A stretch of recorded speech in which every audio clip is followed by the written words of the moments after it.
ফাহিম শাহরিয়ার ঢাকা বিশ্ববিদ্যালয়ের মাস্টারদা সূর্য সেন হলের 22-23 সেশনের শিক্ষার্থী। 5ই আগস্টের আগে গণরুম গেস্ট রুমে শিকার হয়েছেন পাশবিক নির্যাতনের।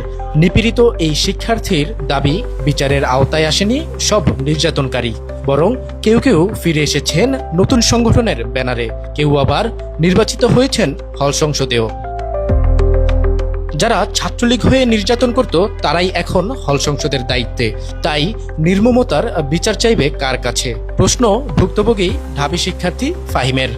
আসলে যদি আপনি ধরেন যে সমতার কথা বলেন, যদি আমি একটা অপরাধের জন্য একটা মানুষটা একভাবে বিচার করি, তাহলে অপর একজন মানুষটা আমার সেই একইভাবে বিচার করা উচিত।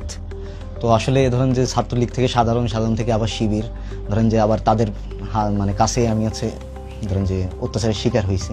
কিন্তু আসলে অন্যান্যদের সাথে যা করা হয়েছে এটা তাদের সাথে করা হয় নাই, কারণ অন্যদের সাথে যে বিচারটা করা হয়েছে এটা আবার তারাই করছে। তো তারা আসলে কর্তৃত্ববাদী হয়ে গেছে। তো এইখানে আমি চাই যে আসলে তাদের সাথে একই পরিণতি হোক, যেগুলো যারা গেস্টরুমে টর্চার যারা করছে তাদের সাথে একই রকমের পরিণতি হোক। কিন্তু আসলে এটা চাবো করেছে। দেখা যাচ্ছে হল সংসদেও তারা বসে রয়েছে, পরে যে শিবিরের আত্মপ্রকাশ করছে। যারা বেশি টর্চার করতো তৎকালীন যে দলটা ছিল আর কি, বাংলাদেশ স্টুডেন্ট লীগ হলে আর কি, তাদেরই তো এক অধিপত্য ছিল। তো ওর ভিতরে বিভিন্ন দলের মতদর্শের অনেক স্টুডেন্টরা ছিল। তো তারা নিজেরা ছাত্রলীগ জাহির করার জন্য, বা যে তারা যে ওই একটা সংগঠনের একজন নেতা, বা তাদের যে শক্তি বা পেশি শক্তি অনেক বেশি, বা তাদের ক্ষমতা অনেক বড়, তো এইটা দেখানোর জন্য আসলে তারা এই টর্চারটা আরও বেশি করতো। একজন আছে যিনি গেস্ট রুমে আসছে, নির্যাতন করছে, তারপরে দেখা গেলো যে এখন হল সংসদের সম্পাদক হয়েছে। এবং দেখা গেলো যে আগে সে কোনো ছাত্রলীগ ছিল, তারপরে সে সাধারণ শিক্ষার্থী হইলো, তারপরে ডাকসু হয়ে গেছে, তারপরে এখন সে শিবির করতেছে।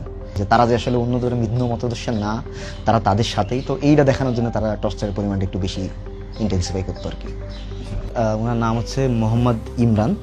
উনি হল সংসদে বর্তমানে পাঠকক্ষ সম্পাদক 2026 সালে ডাকসুর। আর উনি হচ্ছে আপনার প্রথমে উনি তো ছাত্রলীগের সময় তো ছাত্রলীগ ছিলেনই, তারপরে উনি সাধারণ শিক্ষার্থী হলো 5 তারিখের পরে। উনি স্লোগান দিল campus politics no more, all politics no more. কিন্তু ডাকসুর পরে দেখা গেছে যে উনি ছাত্র শিবিরের রাজনীতির সাথে প্রত্যক্ষভাবে জড়িত আর কি, এবং সেটা অনেক আগে থেকেই। এখানে আপনার অনেক কিছু প্রমাণ আছে যে উনি গেস্টরুমের মেসেজগুলো আর কি, যে গেস্টরুম বাধ্যতামূলক, বিভিন্ন জায়গায় গেস্টরুমের আছে যে এখানে তোমাদের আসতেই হবে, বাধ্যতামূলক যে বিষয়গুলো আর কি।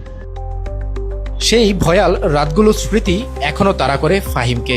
কোনো অনুজকে আর গণরুমের মুখোমুখি হতে হবে না আশা তার।